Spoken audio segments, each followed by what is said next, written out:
இன்னைக்கு நாம் இந்த வீடியோவில் பரிசுத்தாவின் அபிஷேகத்தை எப்படி பெற்றுக்கொள்வதுன்னு நாம் பார்க்கலாம். கிறிஸ்துவ உலகத்தில் இந்த கேள்வியை குறித்து அநேக சந்தேகம் இருக்குது. உண்மையாகவே பரிசுத்தாவின் அபிஷேகம்னு ஒன்று இருக்குதா, அந்நிய பாஷைன்னு ஒன்று இருக்குதா, இல்லை நடிக்கிறாங்களா, உணர்ச்சி வசப்படுறாங்களா அப்படின்னு நிறைய கேள்வி இருக்குது. இந்த வீடியோ உங்களுக்கு எல்லா சந்தேகத்தையும் கிளியர் பண்ணுன்ட்டு கர்த்தருக்குள்ளே விசுவாசிக்கிறேன். இந்த வீடியோவை போட சொல்லி நம்முடைய சப்ஸ்கிரைபர் ஒருத்தர் கேட்டதுக்காக இந்த வீடியோவை கர்த்தருடைய கிருபையினால் பதிவிடுகிறேன். கடைசியில் உங்களுக்கு உதவி செய்யக்கூடிய ஒரு சில குறிப்புகளை சொல்ல போகிறேன். முழுசாக பாருங்கள், கர்த்தர் உங்களை ஆசீர்வதிப்பார்.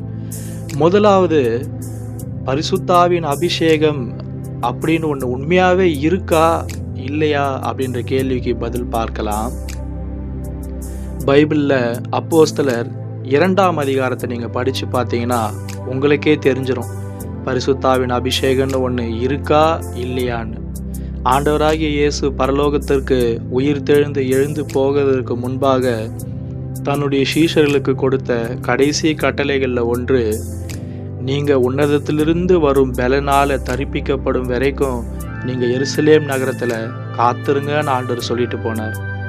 ஒரு மனுஷனுடைய கடைசி வார்த்தைகள் எவ்வளவு முக்கியம். அப்போ ஆண்டவராகிய இயேசு சொன்ன இந்த வார்த்தையை நீங்கள் கவனமாக பாருங்கள். நீங்கள் காத்துருங்க. எதற்காக? உன்னதத்திலிருந்து வரும் பலனால் நீங்கள் தரிப்பிக்கப்படும் வரைக்கும் நீங்கள் காத்துருங்க. வேறு எந்த வேலையும் நீங்கள் செய்ய வேண்டான்னு ஆண்டவர் உறுதியாக சொல்லிட்டு போயிருக்கிறார். அப்போ எப்படி பரிசுத்தாவின் அபிஷேகம்னு ஒன்று இல்லைன்னு நாம் சொல்ல முடியும்? அது ஏதோ பைபிளில் நடந்த ஒரு ஹிஸ்டாரிக்கல் ஈவெண்ட்டுன்னு ஒரு சில பேர் சொல்கிறாங்க. அப்படி கிடையாது. இன்றைக்கும் தேவன் அநேகம் பேரை பரிசுத்தாவினால் நிரப்புறார். ஒருவேளை இதை கேட்ட உடனே உங்களுக்கு ஒரு சந்தேகம் வந்திருக்கலாம், சகோதரனே எல்லாருக்கும் அபிஷேகம் கிடைக்கும், எனக்கு கிடைக்குமா அப்படின்னு ஒரு சந்தேகம் இருக்கலாம். அபிஷேகம் என்பது ஒரு சில பேருக்கு மட்டும்தானா? பரிசுத்தாவின் என்பது ஒரு சில பேருக்கு மட்டும்தான் தேவன் தருவாரா அப்படின்னு உங்களுக்கு ஒரு அவிசுவாசமோ சந்தேகம் இருந்தால் நீங்கள் கவலைப்படாதீங்க. எல்லா மனுஷருக்கும் தேவன் அபிஷேகத்தை தருவேன்னு தான் வாக்கு பண்ணியிருக்கிறார். யோவேல் 2ஆம் அதிகாரம் 28ஆம் வசனத்தை நீங்கள் படித்து பாருங்கள். இது உங்களுக்கு ரொம்ப சந்தோஷமாக இருக்கும்.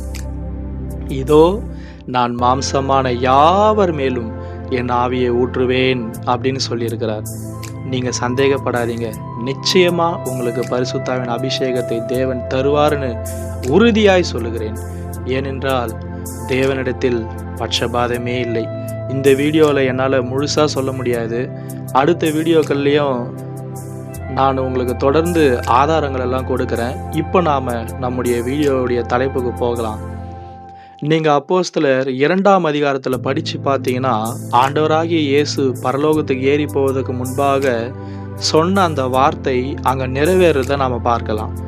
நீங்கள் காத்திருங்கன்னு சொன்ன பிறகு அவங்க காத்திருக்கிறாங்க.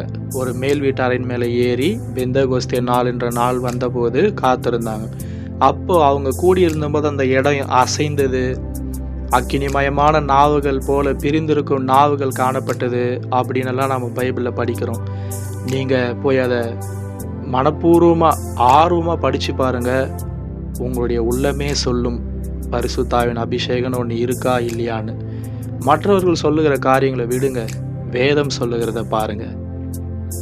அப்போ இந்த வசனங்கள் அங்க நிறைவேறுது. ஆண்டவர் என்ன சொன்னார்?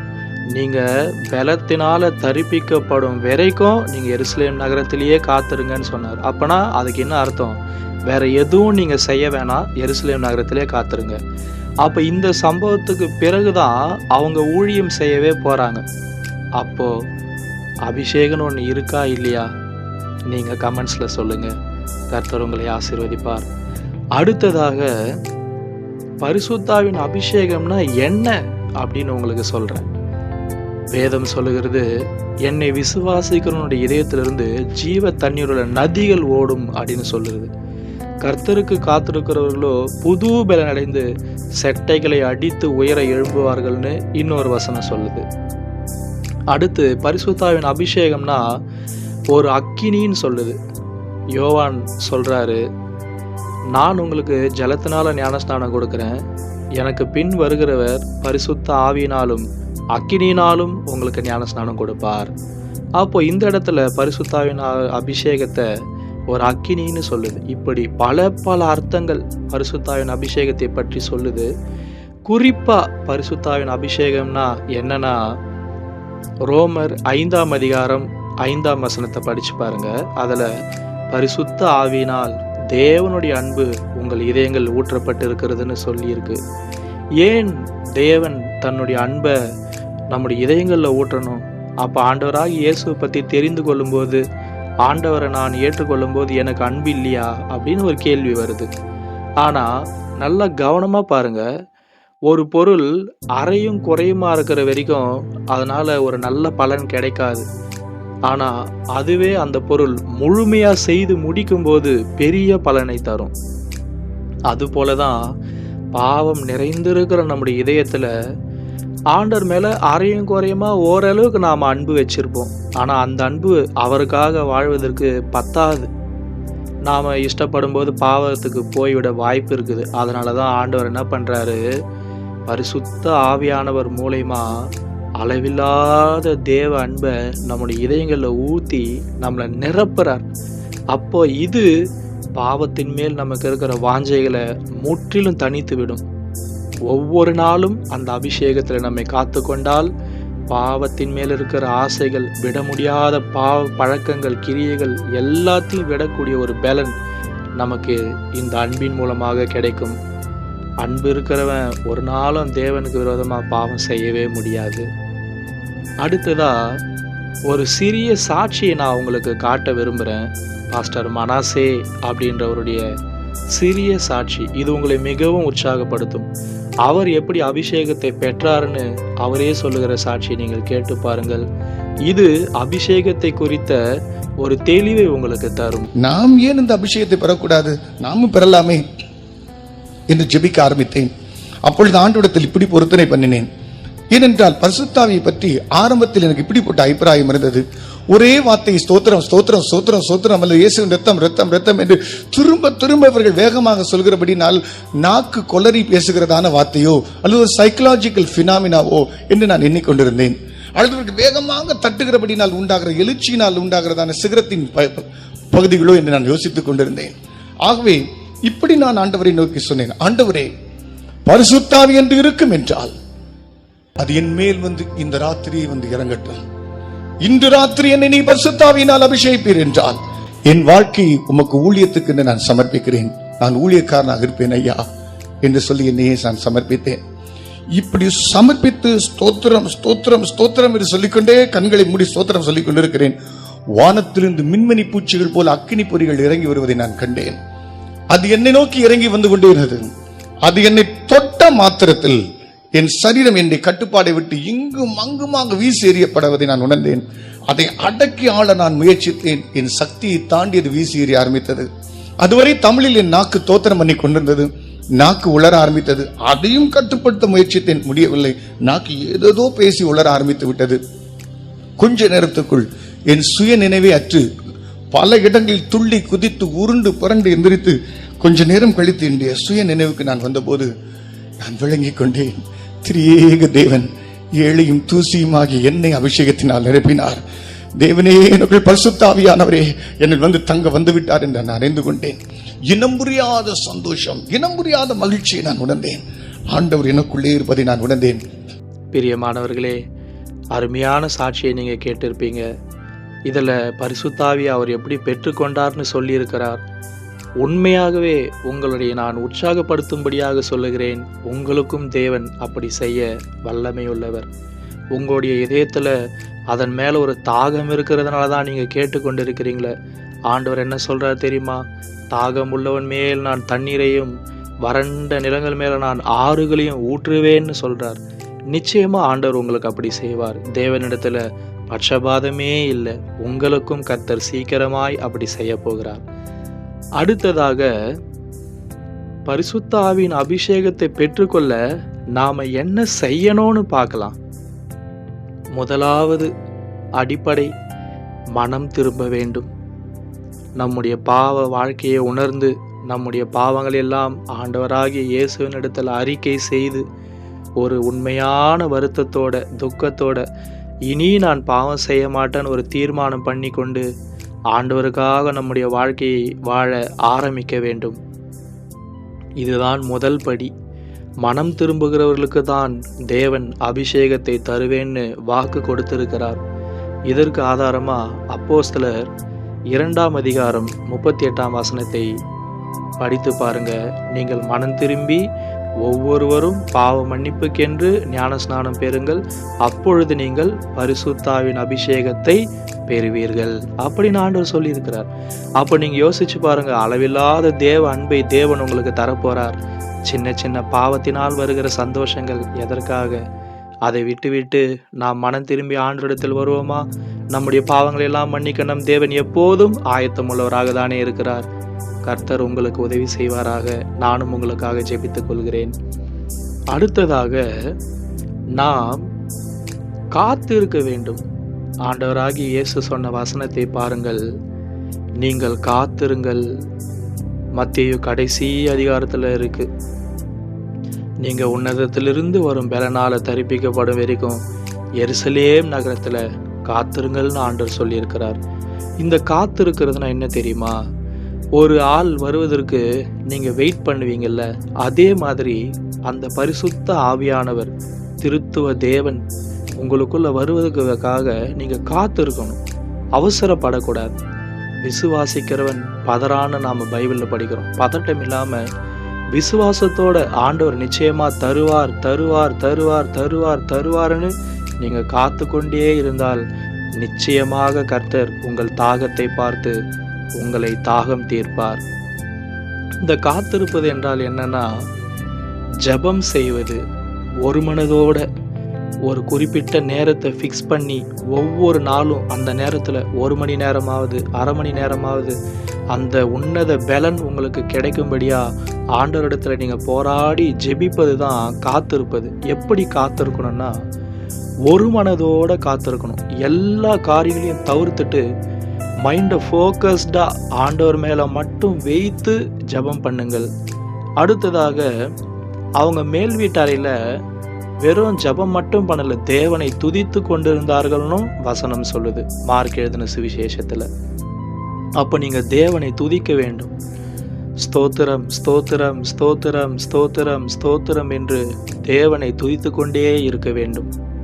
ஆண்டவர் உங்களுக்கு செய்த நன்மைகள் எல்லாம் நினைத்து நன்றியினால் நிறைந்து அவரை ஸ்தோத்திரிக்க வேண்டும், அவரை மகிமைப்படுத்த வேண்டும். ஒருவேளை நீங்கள் ஜெபிக்கும் போது அதிகமாய் பாடல் பாடணும்னு ஆசையா இருந்தா அந்த பாடல்கள் எல்லாம் அப்படியே பாடி உங்களையே நீங்க மறந்துடுங்க அந்த ஜெபத்துல. அப்போ தேவன் உங்களை அபிஷேகிப்பார். இப்படிதான் காத்திருக்க வேண்டும். நம்பிக்கையோடு விசுவாசத்தோடு காத்திருங்கள். ஆண்டவர் சொல்லியிருக்கிறார், என்னை விசுவாசிக்கிறவனுடைய இதயத்திலிருந்து ஜீவ தண்ணீர் உள்ள நதிகள் ஓடும். ஜீவ தண்ணீராகிய பரிசுத்த ஆவியானவர் உங்கள் இதயத்திலிருந்து கரை புரண்டு ஓட போகிறார். அடுத்ததா என்ன செய்யணும்னா, தேவனுடைய உணர்த்துதல்களுக்கெல்லாம் ஆண்டவருடைய வசனங்களுக்கெல்லாம் நாம் கீழ்ப்படிந்து நடக்க வேண்டும். ஆண்டவர் பரிசுத்தாவியானவர் உங்களுடைய மனதுல ஏவி கொண்டிருப்பார், உணர்த்தி கொண்டிருப்பார் இந்தந்த காரியங்களை செய்யணும்னு. அந்தந்த காரியங்களுக்கு நீங்க கீழ்ப்படிஞ்சு நடக்கும்போது தேவன் வசனத்துல சொல்லுகிறபடி தமக்கு கீழ்ப்படுகிறவர்களுக்கு தந்தருளப்பட்ட பரிசுத்த ஆவின்ற வசனத்தின்படி தேவன் உங்களுக்கு பரிசுத்த ஆவியின் அபிஷேகத்தை தருவார். பிரியமானவர்களே, இந்த உலகம் அழிஞ்சுதான் போகுது. இந்த உலகத்தில் இருக்கிற எல்லாமே அழிஞ்சுதான் போகுது. நாம ஏன் தேவனுடைய வார்த்தைக்கு கீழ்ப்படிந்து நடக்கக்கூடாது? பரலோகத்துல ஒரு பெரிய சந்தோஷத்தை தேவன் நமக்காக வச்சிருக்கிறார் தானே. இந்த பரிசுத்த ஆவியின் அபிஷேகம் என்பது ஒரு பெரிய சந்தோஷம். அந்த சந்தோஷத்துக்காக தேவன் வேண்டாம் என்று சொல்லுகிற காரியங்களை நாம விட்டுவிட ஆயத்தமா இருக்கணும் தானே. அடுத்ததா கடைசியா நான் உங்ககிட்ட சொல்றேன்னு சொன்ன காரியத்தை சொல்றேன். நீங்க விசுவாசமா இருக்கணும். கண்டிப்பா விசுவாசமா இருந்தாதான் தேவன் தருவார். ஆண்டவரே பைபிள்ல சொல்றாரு, விசுவாசம் இல்லாமல் தேவனுக்கு பிரியமா இருப்பது கூடாத காரியம். தேவன்கிட்ட இருந்து எதனா நாம பெற்றுக்கொள்ளணும்னா நாம விசுவாசமா இருக்கணும்னு ஆண்டவர் சொல்றாரு. நாம விசுவாசமா இருந்தா பரிசுத்த ஆவியினால நம்மளை தேவன் நிரப்புவார். நம்முடைய அவிசுவாசம்தான் அவர் நம்ம அபிஷேகிக்காம இருக்கிறதுக்கு தடை. அந்த தடையை தேவன் நீக்கி போட்டு வெட்டும்படியா நீங்க தினந்தோறும் என்னுடைய விசுவாசத்தை பலப்படுத்துங்க ஆண்டவரேன்னு ஜெபம் பண்ணுங்க.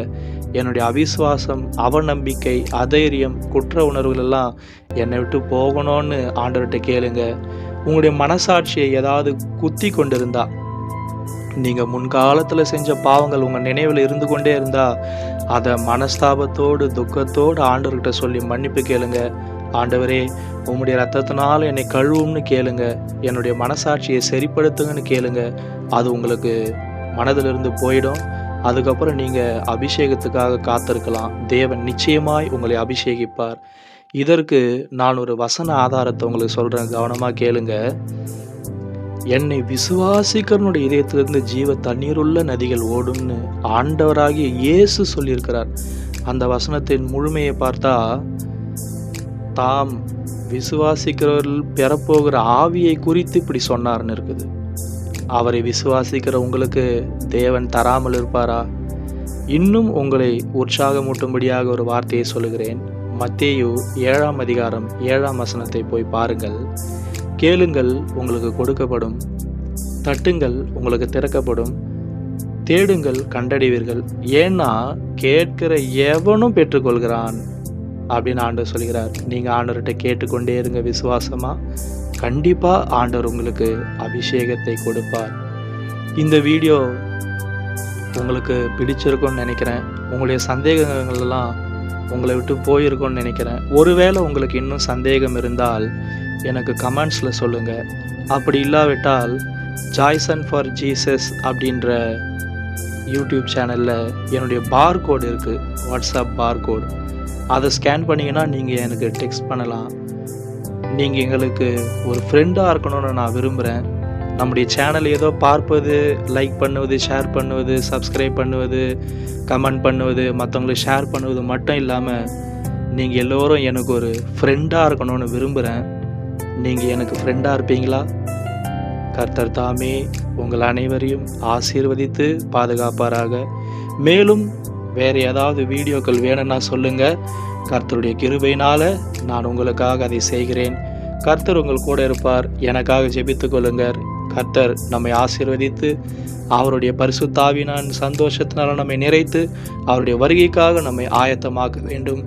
அதற்காக நாம் ஜெபம் செய்வோம். அன்பின் பரலோக பிதாவே, உம்முடைய பரிசுத்தமுள்ள நாமம் மகிமைப்படட்டும். இன்றைக்கும் பரிசுத்தாவின் அபிஷேகத்தை குறித்து நீர் எங்களோடு பேசினீர். நன்றியோடு உம்மை ஸ்தோத்திரிக்கிறோம். இந்த செய்தியை கேட்ட ஒவ்வொருவரையும் பரிசுத்தாவின் அபிஷேகத்தினால நிரப்பும் ஆண்டவரே. வாஞ்சையோடு இருக்கிறார்கள், தாகத்தோடு இருக்கிறார்கள். எங்கள் தாகத்தை தீர்த்தருளும். உமக்காகவே நாங்கள் வாழ எங்களுக்கு உதவி செய்யும். உம்முடைய அப்போஸ்தலர்கள் ஒவ்வொருவரும் உமக்காகவே வாழ்ந்து உமக்காகவே ஜீவனை கொடுத்தார்களே. எங்களையும் பரிசுத்தாவின் அபிஷேகத்தினால் நிறைத்து அப்படியே மாற்றும். நாங்கள் எல்லோரும் உங்களுக்கு இரத்த சாட்சிகளாய் ஜீவித்து மரிக்கட்டும். எங்கள் ஜீவன் ஆண்டவராகிய இயேசுக்காகவே போகட்டும். தேவன் மகிமைப்படட்டும்.